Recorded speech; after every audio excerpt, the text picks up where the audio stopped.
Saludos mis queridos amigos y hermanos del mundo hispano. Les habla Carlos D. Aponte de la Continuación de la Iglesia de Dios y es un placer nuevamente poderme dirigir a ustedes por este medio. Y hoy estamos celebrando el último día de la fiesta de los panes sin levadura. Y he hecho un sermón con el título ¿Es verdadera la Biblia?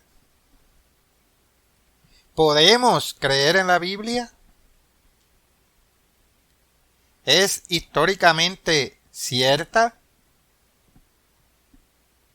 Aquí le presentaré una prueba sorprendente de que la Biblia es verdadera. Pero ahora, otra pregunta. ¿Cruzaron realmente los hijos de Israel el Mar Rojo? La Biblia nos dice que Israel huyó de Egipto durante los días de los panes sin levadura, que fueron expulsados porque los egipcios habían sido castigados sobrenaturalmente por Dios. Pero en el último momento, el faraón cambió de opinión. Fue necesario otro milagro para liberar a los hijos de Israel de Egipto. Y la Biblia dice el milagro del Mar Rojo. Pero, ¿ocurrió realmente este milagro? ¿Ocurren milagros hoy en día? Es hora de que nos preguntemos si hace falta un milagro hoy para que los cristianos se separen de este mundo, salgan de la sociedad de este mundo y vivan como Dios ha ordenado. Los que dicen que el milagro del Mar Rojo no ocurrió son los mismos que hoy dicen que no tenemos que depender de ningún poder sobrenatural para vencer este mundo. La lección suprema que debemos aprender de los días de los panes sin levaduras es que después de que Cristo ha pasado por alto nuestros errores y pasa por alto nuestro pasado, tenemos que pasar por un periodo de separación de este mundo. Y en este proceso no podemos salir del mundo sin un milagro divino. Este milagro es algo que Dios, no el hombre, tiene que realizar. Tal como Dios realizó, según las Escrituras, el milagro de dividir el Mar Rojo. Moisés dijo a los hijos de Israel: no temáis, estad firmes y ved la salvación que el Eterno hará hoy. Veamos ahora la historia de lo que realmente ocurrió durante los 7 días de los panes sin levadura. Desde el momento en que los hijos de Israel abandonaron la tierra donde celebraron la Pascua hasta el momento en que cruzaron el Mar Rojo. Y los críticos modernos tienen todo tipo de teorías sobre las direcciones que tomaron los hijos de Israel cuando viajaron por Egipto desde la ciudad de Ramsés, donde se reunieron la noche de la fiesta hasta el Mar Rojo. A veces uno se pregunta a dónde habrían sido llevados los hijos de Israel si todos los críticos modernos, en lugar de Moisés, los hubieran sacado del faraón. ¿Qué parte de la tierra de Egipto recorrió Israel al salir? ¿Cuál es la ruta del éxodo? ¿Se produjo realmente el cruce del Mar Rojo? Volvamos para conocer el trasfondo de la historia y pasemos al libro de Génesis, capítulo 15, versículo 18, Génesis capítulo 15, versículo 18.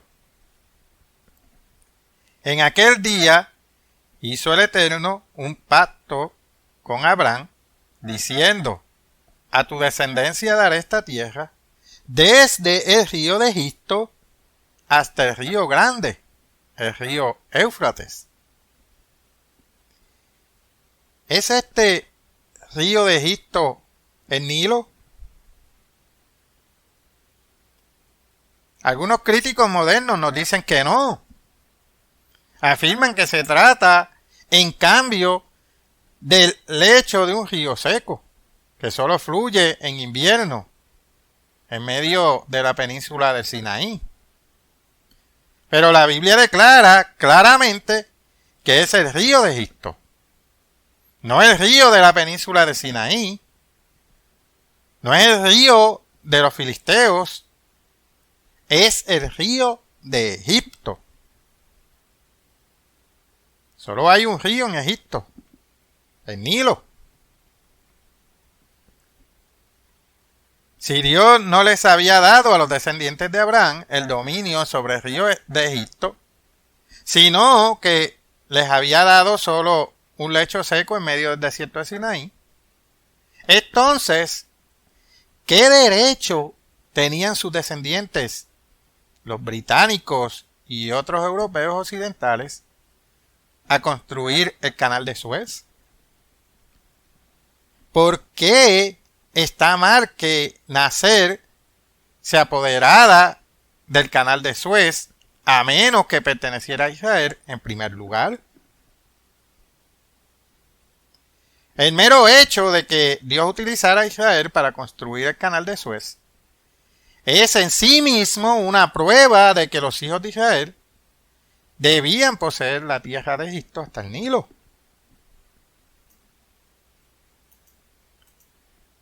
Ciertamente, según la profecía cumplida, el río de Egipto es el Nilo.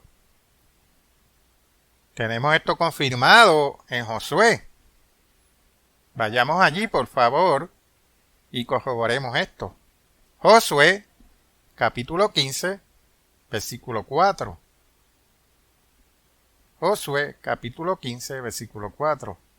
De allí pasaba a Asmón y salía al arroyo de Egipto y terminaba en el mar. Este, pues, os será el límite del sur. Esta escritura nos dice que la frontera de la tierra era en el sur. Yendo al versículo 47, Asdod con sus villas y sus aldeas, Gaza con sus villas y sus aldeas, hasta el río de Egipto, y el mar grande con sus costas. Ahora vayamos a Primera de Reyes, capítulo 8, versículo 65. Primera de Reyes, capítulo 8, versículo 65. En aquel tiempo Salomón hizo fiesta, y con él todo Israel, una gran congregación, desde donde entran en Hamat, eso es cerca del Éufrates, hasta el río de Egipto, delante del Eterno nuestro Dios, por 7 días, y aún por otros 7 días, esto es, por 14 días. Aquí encontramos la misma frontera. Ahora, queremos saber si Dios alguna vez hizo que los hijos de Israel poseyeran el territorio al este del Nilo. ¿Alguna vez poseyeron los hijos de Israel la tierra al este del Nilo? ¿Dónde está Gosén? Note lo que los mismos egipcios prometieron a los hijos de Israel debido a lo que José hizo por ellos. Pasemos al libro de Génesis, capítulo 45. Génesis, capítulo 45, versículo 10. Leamos lo que le dice José a su padre Jacob por orden de Faraón. Habitarás en la tierra de Gosén y estarás cerca de mí, tú y tus hijos y los hijos de tus hijos, tus ganados y tus vacas y todo lo que tienes. Jacob y toda la familia de Israel podían habitar en la tierra de Gosén. Pero, ¿dónde está la tierra de Gosén? Los eruditos modernos nos dicen que se trata de una pequeña zona semidesolada al este del Nilo, a medio camino entre el Nilo y el actual canal de Suez. Se supone que es la tierra con la que Dios bendijo a Jacob en la tierra de Egipto. Como los críticos han asumido que esta es la tierra de Gosén, no pueden creer que hubiera 600,000 hombres israelitas, además de mujeres y niños, en el momento en que ocurrió el éxodo. Por supuesto, en esta zona que los eruditos nos dicen que es la tierra de Gosén, no podía haber ni siquiera 6,000 hombres, además de mujeres y niños con todo su ganado. El hecho es que los eruditos no han entendido dónde está la tierra de Gosén. Leamos Génesis capítulo 46. Génesis capítulo 46. Y vamos a leer el versículo 28. Y veamos lo que nos cuenta más la historia. Y envió Jacob a Judá delante de sí a José, para que le viniese a ver en Gosén. Jacob bajaba a Beerseba, en Palestina hacia Egipto, y llegaron a la tierra de Gosén. Y José unció su carro y vino, o sea, al norte, a recibir a Israel su padre en Gosén, y se manifestó a él. ¿Notaron que José no estaba en la tierra de Gosén? José vivía donde estaba el faraón. Y el faraón estaba en Memphis, la capital del Bajo Egipto. Dice que José unció su carro y vino a recibir a Israel, su padre. Él subió a Gosén. Iba hacia el norte. Por lo tanto, la tierra de Gosén estaba al norte de la capital de Egipto en ese momento. Memphis se encuentra justo al oeste del Nilo, a pocos kilómetros al sur del Cairo moderno. Ahora, los versículos 33 y 34 de Génesis 46. Versículo 33. Y cuando Faraón os llamare y dijere, ¿cuál es vuestro oficio? José instruye a su padre para que diga esto. Versículo 34. Entonces diréis, hombres de ganadería, han sido tus siervos desde nuestra juventud hasta ahora, nosotros y nuestros padres, a fin de que moréis en la tierra de Gosén, porque para los egipcios es abominación todo pastor de ovejas. Los egipcios solían contratar a extranjeros para que cuidaran su ganado. Así que el propósito era que los hijos de Israel habitaran en la tierra de Gosén para cuidar allí del ganado. El capítulo 47, versículo 5, retomando la historia. Entonces Faraón habló a José diciendo, tu padre y tus hermanos han venido a ti. La tierra de Egipto delante de ti está. En lo mejor de la tierra haz habitar a tu padre y a tus hermanos. Habiten en la tierra de Gosén. Y si entiendes que hay entre ellos hombres capaces, ponlos por mayorales del ganado mío. Se dieron cuenta de que el faraón dijo a los hijos de Israel: la tierra de Egipto está delante de ti, es lo mejor de la tierra de Gosén. Esta es la porción de Egipto que Faraón en realidad está entregando a los hijos de Israel debido a lo que hizo José. Recuerden que Dios le dijo a Abraham que sus descendientes iban a controlar la tierra hasta el río de Egipto, el Nilo. Así es como Dios comenzó a cumplir esa promesa. Pasemos ahora al versículo 10. Y Jacob bendijo a Faraón y salió de la presencia de Faraón. Así José hizo habitar a su padre y a sus hermanos y les dio posesión en la tierra de Egipto. ¿En dónde? En lo mejor de la tierra, en la tierra de Ramsés, como mandó Faraón.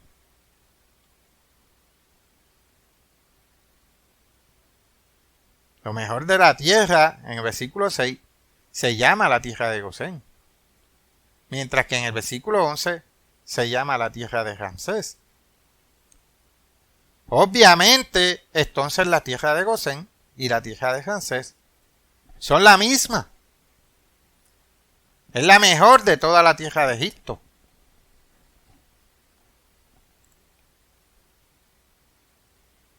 Uno de los títulos pertenecientes a los gobernantes de Egipto era Ramsés. Este título, uno de los varios que se aplicaban a los gobernantes de Egipto, existía desde el principio de la historia egipcia. Mucho antes del faraón Ramsés el Grande, o Ramsés el Segundo, de la historia, que comenzó a reinar alrededor del año 790 a.C. El antiguo Egipto era un mundo feudalista. En el feudalismo, el rey pretende teóricamente ser dueño de todo. Alquiló las tierras a sus principales y señores, que alquilan partes de sus tierras a otros de rango aún más inferior. Pero el rey se reserva una cierta porción para sí mismo.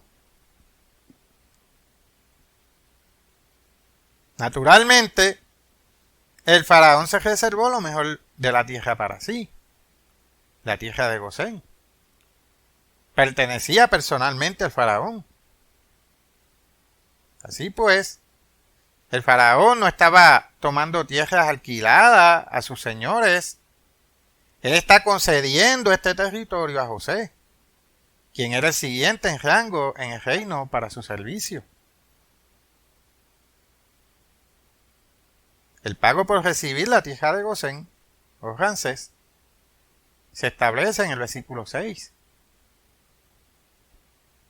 que dice: y si entiendes que hay entre ellos hombres capaces, ponlos por mayorales del ganado mío.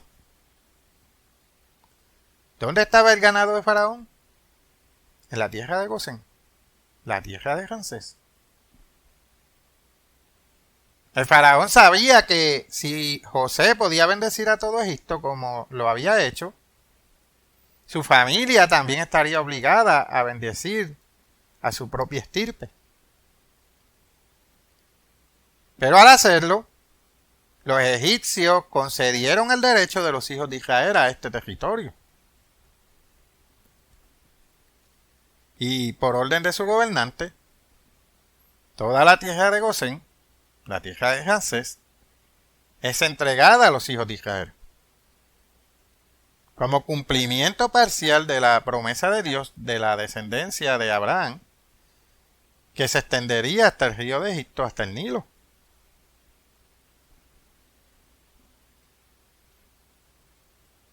Pero veamos a Gosén durante las plagas. Continuando la historia con Éxodo capítulo 8. Vayamos allá, por favor. Éxodo capítulo 8. Vamos a comenzar leyendo en el versículo 22. Ha surgido otra dinastía. Moisés está lidiando con un nuevo faraón. Y una de las plagas está a punto de producirse. Éxodo capítulo 8, comenzando versículo 22. Y aquel día yo apartaré, dice Dios, la tierra de Gosén, en la cual habita mi pueblo, para que ninguna clase de moscas haya en ella, a fin de que sepas, aquí refiriéndose, hablándole al faraón, que yo soy el Eterno en medio de la tierra, y yo pondré redención entre mi pueblo y el tuyo. Mañana será esta señal. Y esta señal ocurrió, versículo 24, y el Eterno lo hizo así. Estas moscas contaminaron y plagaron toda la tierra de Egipto donde estaban los egipcios. Pero las moscas no plagaron la tierra donde habitaban los hijos de Israel. La tierra de Gosén era un territorio particular donde habitaban los hijos de Israel. Esta era la tierra que una vez perteneció a la casa real. Dios hace una separación entre esa tierra y el resto de la tierra de Egipto. Ahora el siguiente capítulo de Éxodo. Éxodo capítulo 9. Y el versículo 26 nos dice casi lo mismo. Solamente en la tierra de Gosén, donde estaban los hijos de Israel, no hubo granizo. Pasemos ahora a Éxodo capítulo 12, versículo 29. Éxodo capítulo 12, versículo 29. Esto es la noche de la Pascua. Y aconteció que a la medianoche el Eterno hirió a todo primogénito en la tierra de Egipto. Esto fue a la medianoche del día 14. Versículo 29. Desde el primogénito del faraón que se sentaba sobre su trono hasta el primogénito del cautivo que estaba en la cárcel y todo primogénito de los animales. Y se levantó aquella noche faraón, él y todos sus siervos y todos los egipcios, y hubo un gran clamor en Egipto, porque no había casa donde no hubiese un muerto. E hizo llamar a Moisés y a Aarón de noche, y les dijo: salid de en medio de mí, pueblo, vosotros y los hijos de Israel, e id, servid al Eterno como habéis dicho. Tomad también vuestras ovejas y vuestras vacas, como habéis dicho, e idos, y bendecidme también a mí.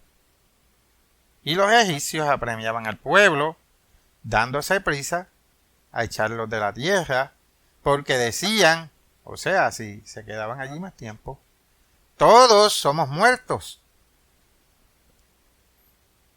En los versículos 34 y 35 la historia continúa. E hicieron los hijos de Israel, pidiendo de los egipcios,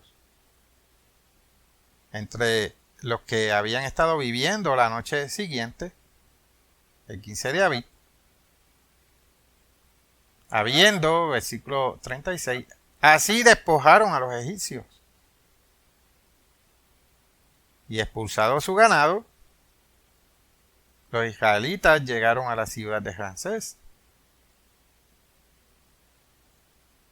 Deténganse por un momento y consideren estos hechos. Dios le dijo a Moisés, en el versículo 22, Éxodo 12, versículo 22, y ninguno de vosotros salga de las puertas de su casa hasta la mañana. Moisés y Aarón naturalmente habían permanecido en su casa toda la noche del 14. Pero el faraón, que no era primogénito, salió de noche de la casa para buscar a Moisés, a instarle a él y a todo Israel a que se marcharan. Los críticos modernos nos dicen que el faraón vivía en aquel tiempo en la ciudad de Tebas, en el Alto Egipto. la tierra de la antigua Saba. Pero todos están equivocados. El cuartel general de los faraones estaba en la ciudad de Memphis. La dinastía gobernante en tiempo de Moisés procedía de Sois, en el delta, pero la capital de todo el Bajo Egipto estaba en Memphis. Aquí es donde se originó la administración gubernamental. Aquella noche, en Memphis, el faraón se levantó y se dirigió a Moisés y le dijo, como antes leímos en el versículo 31, salid de en medio de mi pueblo, vosotros y los hijos de Israel. Y él los apremió. El faraón no podía estar lejos de donde estaba Moisés.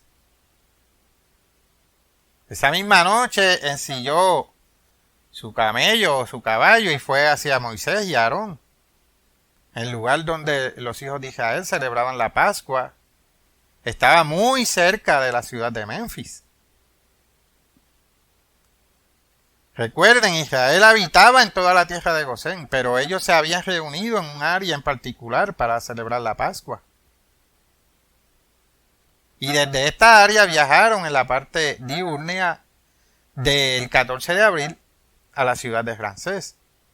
Y se reunieron allí la noche siguiente, la noche del 15. Ahora veamos la noche del Éxodo. Ahora prosigamos leyendo el relato. Versículos 37 y 38 de Éxodo 12. Partieron los hijos de Israel de Ramsés a Sucot, como 600,000 hombres de a pie, sin contar los niños. También subió con ellos gran multitud de toda clase de gentes y ovejas, y muchísimo ganado. De aquí partieron los hijos de Israel la noche del día 15. Deuteronomio capítulo 16, versículo 1. Deuteronomio capítulo 16. Veamos el versículo 1.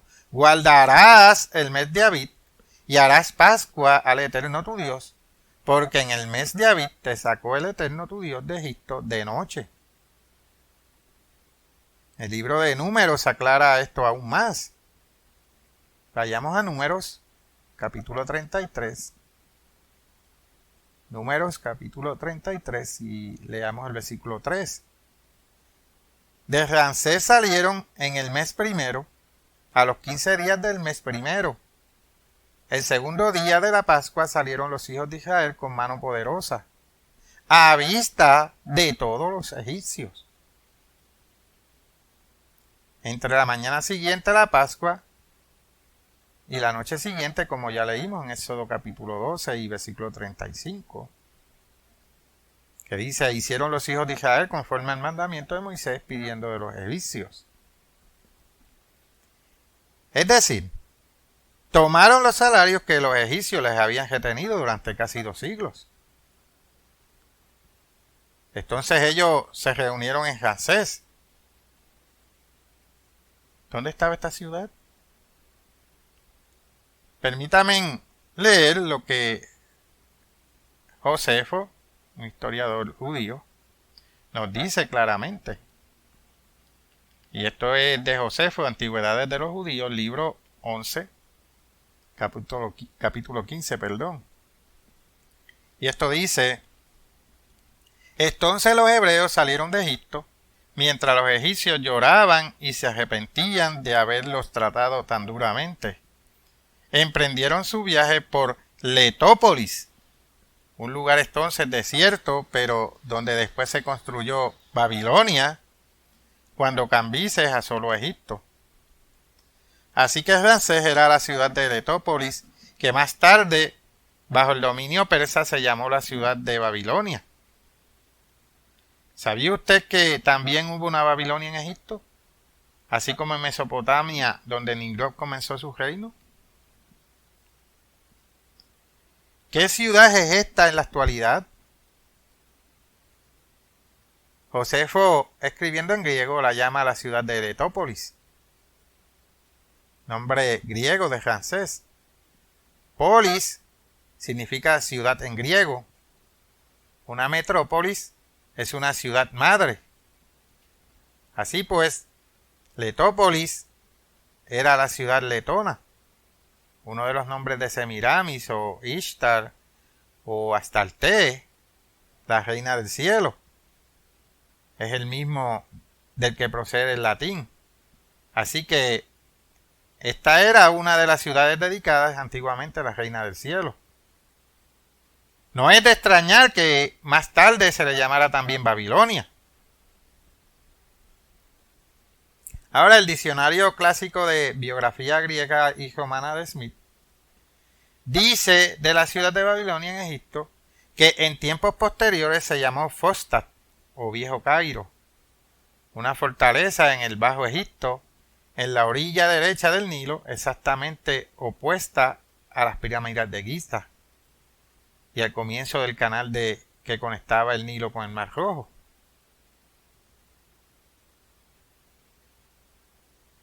La ciudad de Ramsés, construida por los hijos de Israel en honor de Faraón, era Letópolis, la misma ciudad que hoy los mahometanos llaman el Viejo Cairo. Observen el mapa adjunto.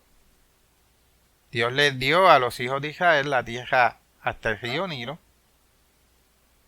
la tierra al este del Nilo hacia Palestina era la tierra de Gosén. Allí es donde el ganado de Israel pastaba. La capital del Bajo Egipto era Menfis. Allí tenía su corte el faraón. Los hijos de Israel, cuando se reunieron en Ramsés, se estaban reuniendo en el Viejo Cairo. Como llegaron a Ramsés o al Viejo Cairo la noche después de la Pascua. Debieron de reunirse para la Pascua un poco al sur del Viejo Cairo, cerca de Menfis, la capital del faraón. Menfis está en la orilla oeste del Nilo. El Viejo Cairo está un poco más al norte, al este del río Nilo. El Viejo Cairo no es más que un suburbio del Cairo moderno actual. Es solo una parte antigua de la ciudad. A la mayoría de los visitantes hoy ni siquiera se les permite ver el Viejo Cairo porque es un lugar muy destartalado. Un arrabal. Aunque hoy no está tan desierto como lo encontraron entonces los hijos de Israel.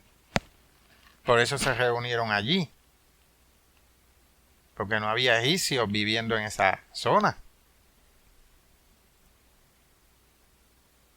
No se puede confiar en muchos mapas bíblicos. No concuerdan entre sí ni con la Biblia. Los productores de estos mapas no utilizan la Biblia como evidencia, sino sus propias teorías humanas. Josefo al menos debería saber tanto como los eruditos de hoy.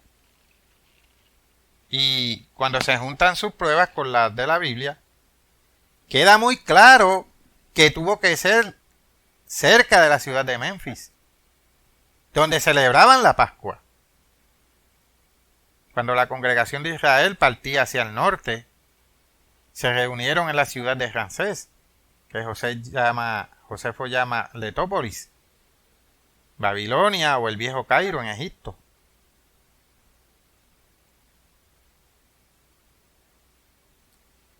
Israel tal vez construyó pirámides. Israel tenía naturalmente sus cuarteles generales cerca de Menfis, porque en Menfis se emitían las órdenes egipcias. Esa es la región donde se construyeron las pirámides. Curiosamente, al repasar el relato de Josefo, encontramos los siguientes hechos sorprendentes. Josefo nos dice en sus Antigüedades de los Judíos, libro 11, capítulo 9, que los hijos de Israel fueron obligados a hacer canales para el río, a construir muros para los egipcios y hacer ciudades y murallas. También los pusieron a construir pirámides, según el modelo de la Gran Pirámide, y con todo esto los agotaron. Bien, la mayoría de las pirámides comienzan en el Viejo Cairo y van hacia el sur, no hacia el norte. Los hijos de Israel debieron haber trabajado en la zona centrada, en la región del Viejo Cairo, y al sur por todo el corazón de Egipto. Noten una declaración clara en el Diccionario Bíblico Imperial, publicado en Inglaterra, volumen 5, tema Ramsés. Inmediatamente al sur de esta región del Viejo Cairo hay una zona donde había antiguas canteras, en una montaña rocosa de donde se obtuvo gran parte del material para las pirámides, y en la que se dice por Manetón, un historiador egipcio, que trabajaron los judíos pobres. Esto confirma lo que Josefo nos dice en su obra titulada Apión, libro 1, capítulo 26. Cerca de estas canteras, al este del Nilo, frente a Memphis, hay una zona llamada Merabat Musa, o la habitación o morada de Moisés.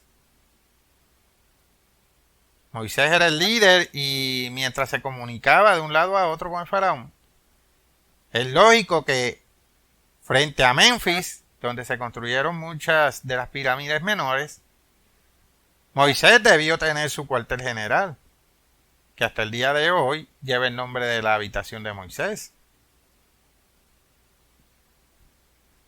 Ahora, continuando con el Diccionario Bíblico Imperial, dice, desde allí, es decir, Merabut Musa, o la morada de Moisés, se dirigieron hacia el norte, pasando, como dice Josefo, por la antigua Babilonia o el Viejo Cairo, y luego por o sobre el emplazamiento de El Cairo moderno, avanzando por la ruta directa hacia la tierra de Canaán, hasta Sucot, o Berket o Erhat, el estanque de los peregrinos.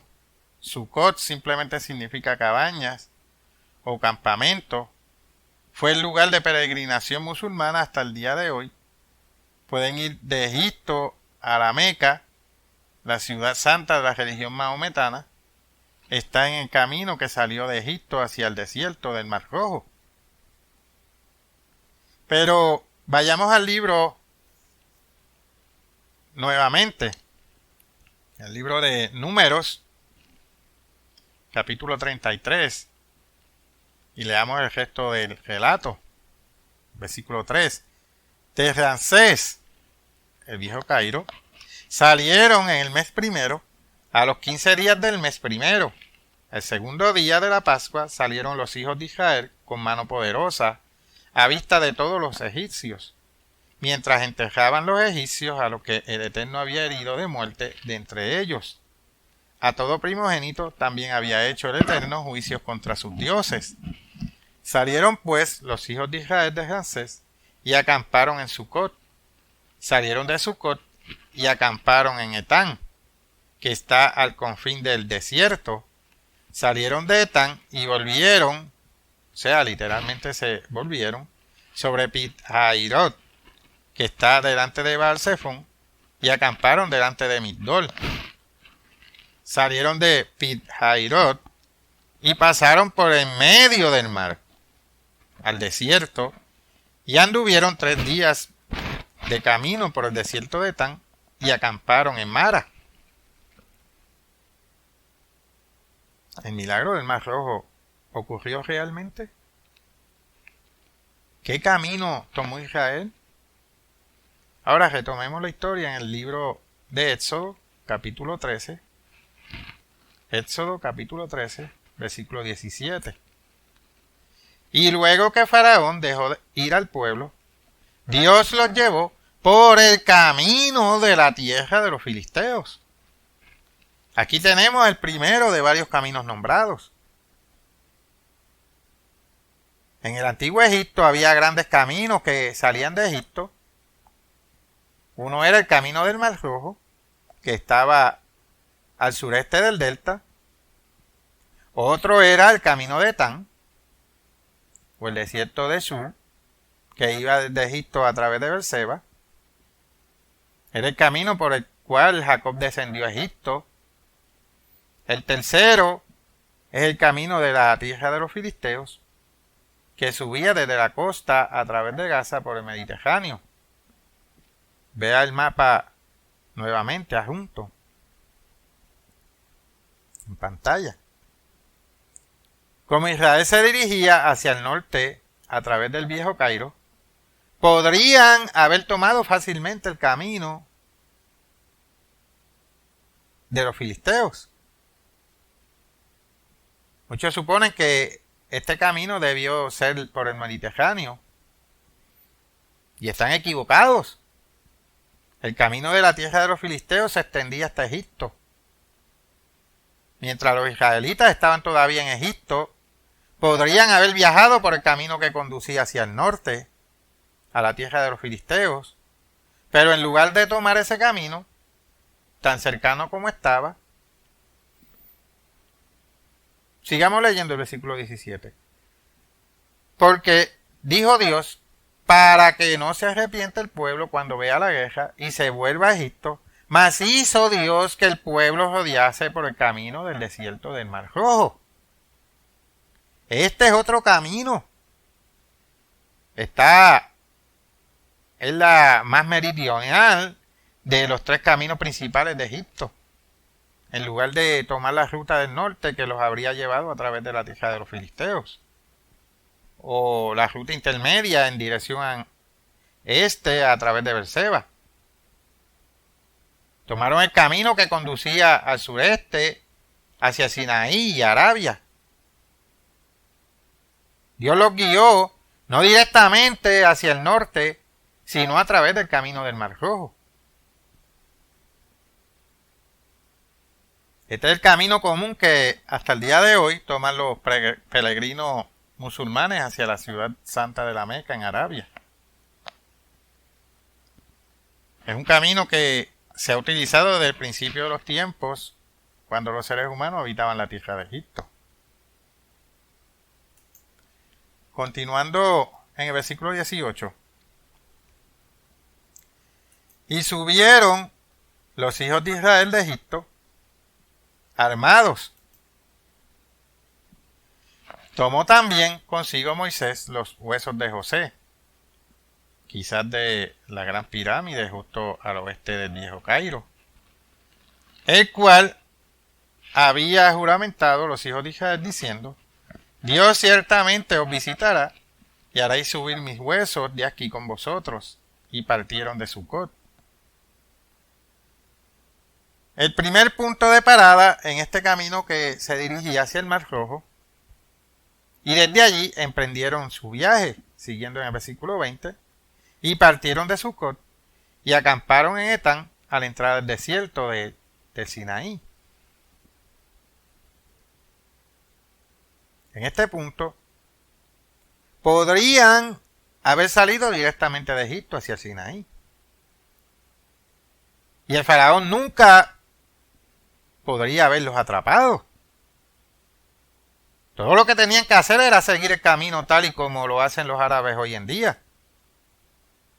Salir de Egipto a través de la península de Sinaí y descender por Arabia hasta la Meca.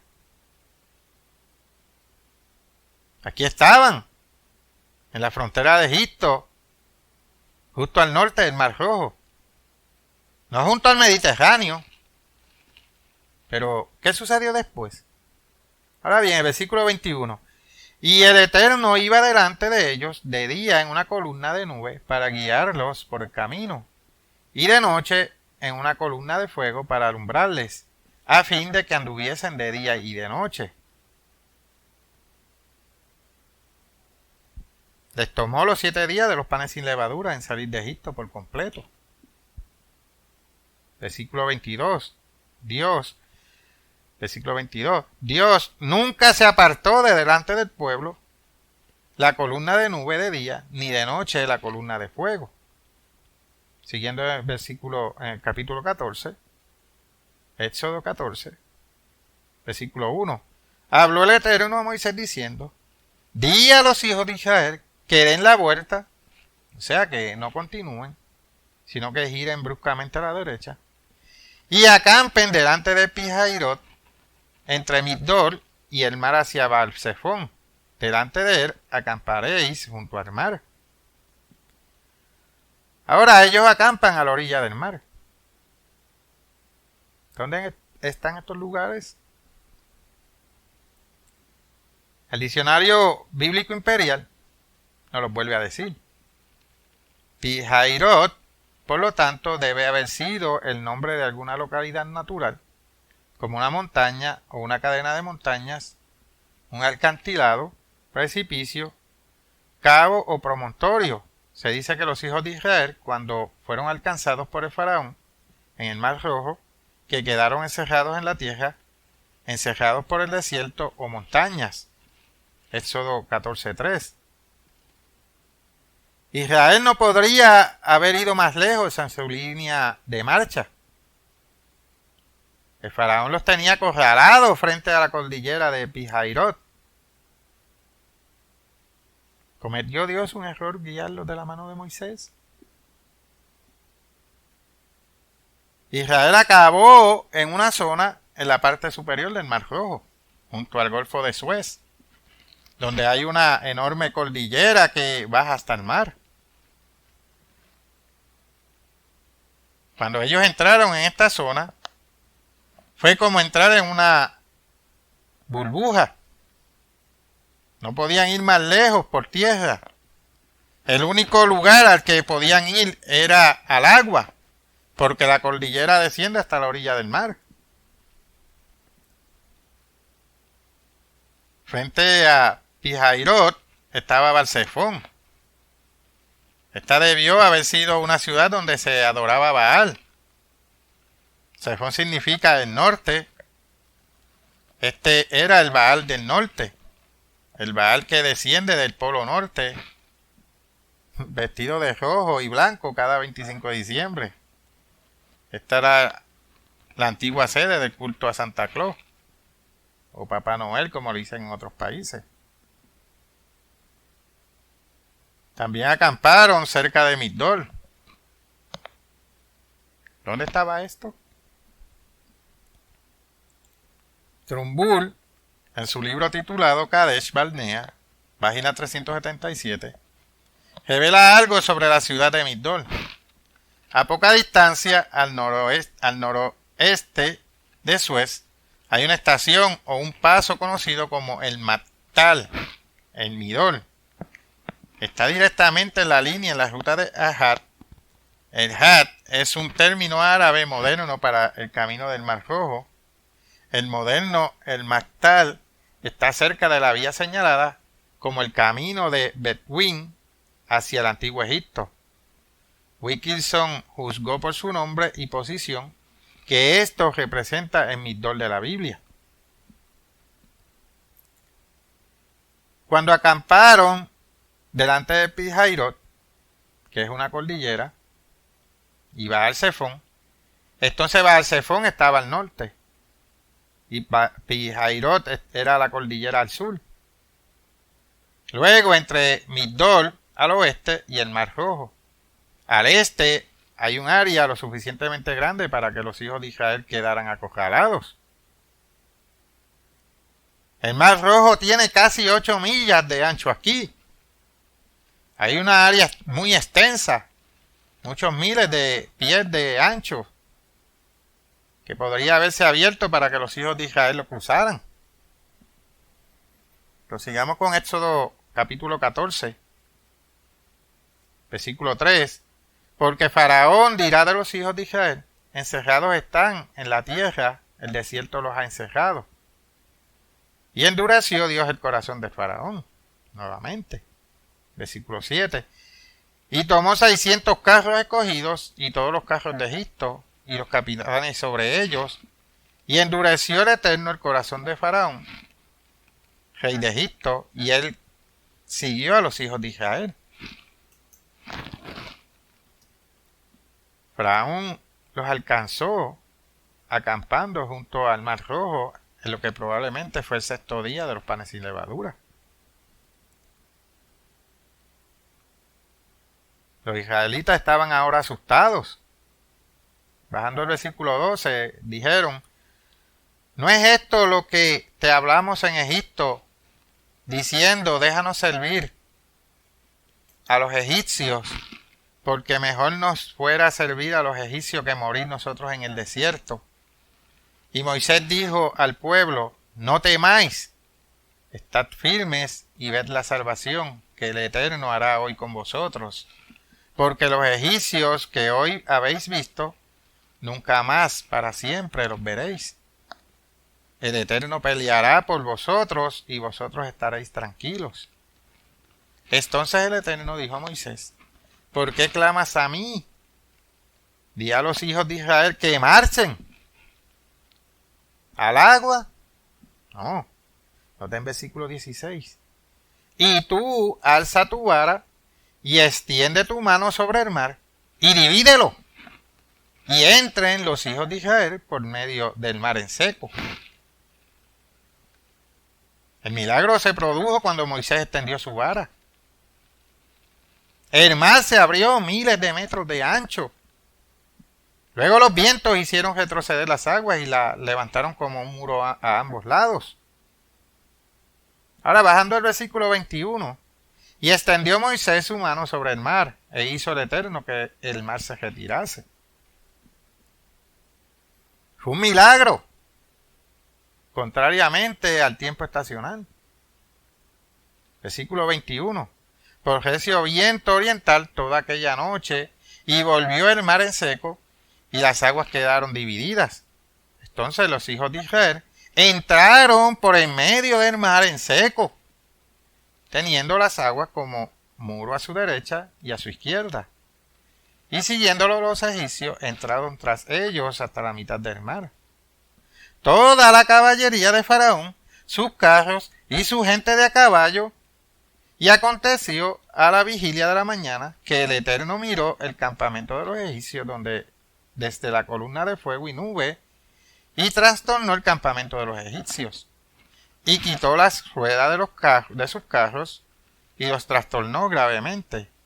Entonces los egipcios dijeron: huyamos de delante de Israel, porque el Eterno pelea por ellos contra los egipcios.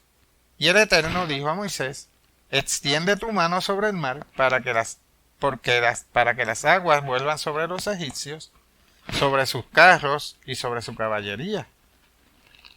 Entonces Moisés extendió su mano sobre el mar, y cuando amanecía, el mar se volvió en toda su fuerza, y los egipcios al huir se encontraban con el mar. Aquí había un área lo suficientemente amplia como para que 600 carros elegidos de los egipcios corrieran a través de ella, junto a una gran cantidad de tropas con el fin de capturar a los casi 2 millones de hombres y mujeres y niños israelitas. Versículo 28. Y volvieron las aguas y cubrieron los carros y la caballería y todo el ejército de Faraón que había entrado tras ellos en el mar, no quedó de ellos ni uno. Y los hijos de Israel fueron por el medio del mar en seco, teniendo las aguas por muro a su derecha y a su izquierda. Así salvó el Eterno aquel día a Israel de mano de los egipcios, e Israel vio a los egipcios muertos a la orilla del mar. Y vio Israel aquel grande hecho que el Eterno ejecutó contra los egipcios, y el pueblo temió al Eterno y creyeron al Eterno y a Moisés su siervo. Egipto quedó desolado. El faraón se había muerto. Su ejército había muerto. No quedó ni uno de ellos. Ni siquiera hubo uno solo que contara a los egipcios lo sucedido, como está escrito en el libro de Salmos, capítulo 106, versículo 11. Siguiendo en Éxodo capítulo 15, leyendo el versículo 4, echó en el mar los carros de Faraón y su ejército, y sus capitanes escogidos fueron hundidos en el mar Rojo. Los abismos los cubrieron, descendieron a las profundidades como piedras. Tu diestra, oh Eterno, ha sido magnificada en poder. Tu diestra, oh Eterno, ha quebrantado al enemigo. Dios ganó la batalla por los hijos de Israel. Fueron liberados de la tierra de Egipto. Ahora descansaban en las pacíficas costas del Sinaí, donde aún hoy nombres como Ain Musa y Ras Musa atestiguan el éxodo. Ninguno de los israelitas pereció, pero todos los egipcios que los perseguían fueron derrocados.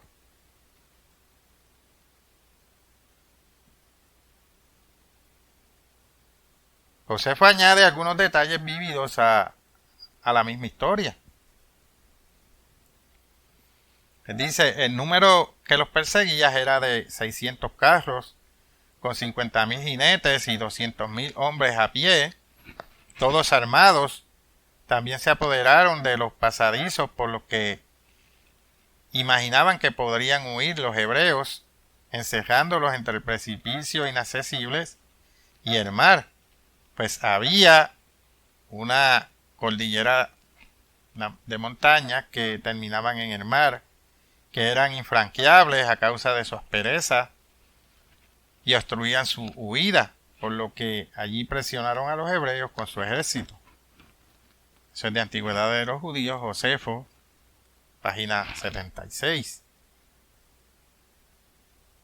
En este punto merece la pena leer algunos versículos del Salmo 77. Vayamos allí, por favor. Salmos capítulo 77, versículo 11. Me acordaré de las obras de Yah. Sí, haré yo memoria de tus maravillas antiguas. Meditaré en todas tus obras y hablaré de tus hechos. ¿Cuáles fueron las obras de Dios? Bajando el versículo 16. Te vieron las aguas, oh Dios. Las aguas te vieron y temieron. Los abismos también se estremecieron. Las nubes echaron inundaciones de aguas. Tronaron los cielos y discurrieron tus rayos. La voz de tu trueno estaba en el torbellino. Tus relámpagos alumbraron el mundo. Se estremeció y tembló la tierra.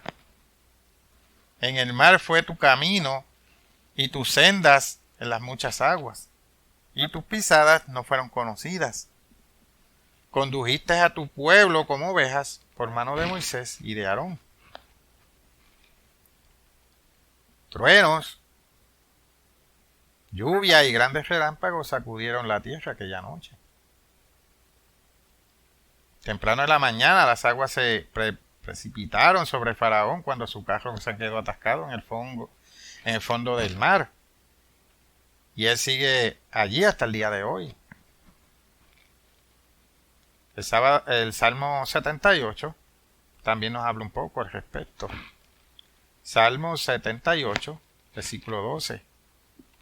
Delante de sus padres hizo maravillas en la tierra de Egipto, en el campo de Zoán.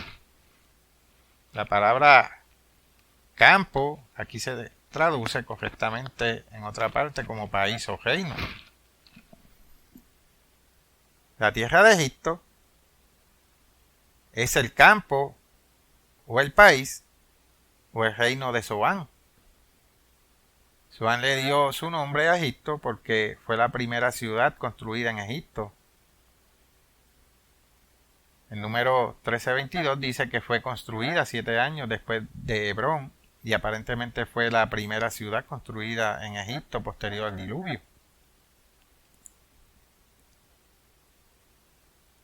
El país de Egipto recibió el nombre de Zoán, así como Israel a menudo recibió el nombre de Samaria y Judá recibió el nombre de Jerusalén. Los milagros que Dios hizo fueron en la tierra de Egipto, en la tierra de Zoán. Significan lo mismo. Estos milagros no ocurrieron en algún campo oscuro fuera de la ciudad de Zoán, cerca del Mediterráneo. Y los historiadores de Egipto admitan lo que sucedió. Esa es la historia del milagro del Mar Rojo. Y está corroborada por el propio registro histórico de los egipcios. Desde el Éxodo en adelante, Egipto fue invadido durante casi 4 siglos por los amalecitas, o Ixos, la palabra egipcia para pastores, y castigado por haber esclavizado a los israelitas. Incluso en tiempos de Saúl y David, los amalecitas dominaban Egipto. Vayamos a 1 Samuel. 1 Samuel, capítulo 30, versículo 13. Allí narra que David se encontró con un esclavo egipcio al que su amo amalecita dejó morir en el desierto. 1 Samuel, capítulo 30, versículo 13. Y le dijo David: ¿de quién eres tú? ¿Y de dónde eres? Y respondió el joven egipcio: yo soy siervo de un amalecita, y me dejó mi amo. El historiador del antiguo Egipto, Manetón, admite todo esto. Él dice: hubo un rey nuestro que se llamaba Timaos, la forma griega de Tom, un rey de la dinastía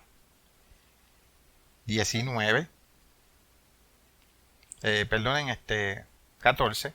Bajo su mandato sucedió, no sé cómo, que Dios nos fue adverso y llegaron de manera sorprendente hombres de nacimiento innoble de las partes orientales, o sea, los amalecitas, y tuvieron la audacia suficiente para hacer una expedición a nuestro país, y con facilidad lo tomaron por la fuerza, pero sin que nosotros les planteáramos batalla.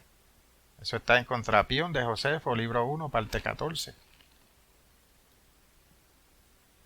De modo que el registro histórico de Egipto, cuando se entiende correctamente, confirma la Biblia. No quedó ni Faraón ni Egipto para defender el país. Desaparecieron en el Mar Rojo sin dejar rastro. No fue sino hasta los días del rey Saúl que Egipto recuperó su antiguo poder. Y eso pueden verlo en un libro titulado Siglos en Caos, volumen 1 de Immanuel Velikovsky. El milagro del Mar Rojo sucedió. La Biblia es verdadera. Y el mismo Dios vivo que liberó al antiguo Israel del mundo intervendrá milagrosamente por nosotros hoy para librarnos de nuestros enemigos. Si confiamos en Él y esperamos en Él, nosotros también veremos la salvación del Señor. Hasta aquí este sermón. Les habló Carlos de Aponte de la Continuación de la Iglesia de Dios. Hasta la próxima, mis queridos amigos y hermanos.